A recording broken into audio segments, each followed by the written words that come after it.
Picture this. You've argued, explained, reasoned, again and again. You told her how you felt. You thought words would heal.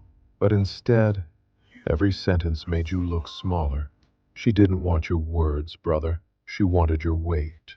And when you finally went quiet, that's when she started listening. For thousands of years, men didn't survive by talking. They survived by observing. Silence wasn't weakness, it was strategy. Your brain, hardwired through evolution, saves dopamine by withdrawing during conflict. That's your biology telling you, conserve energy, don't chase validation. Every man carries that instinct buried beneath social conditioning. When you go silent, something shifts. Neurologically, your dopamine levels reset.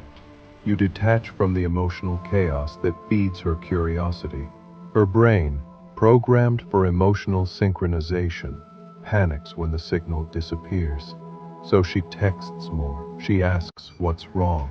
She starts remembering your value. Not because she cares more, but because silence creates scarcity. And scarcity always increases value. Look closely. When you stop explaining, she explains herself. When you don't post, she starts checking your stories. When you stop chasing, she suddenly appears.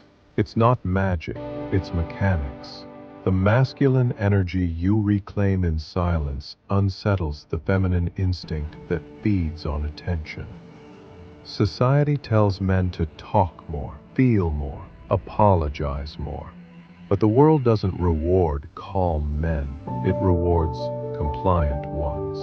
A man who can sit in silence can't be controlled. That's why they call him cold, toxic, emotionally unavailable.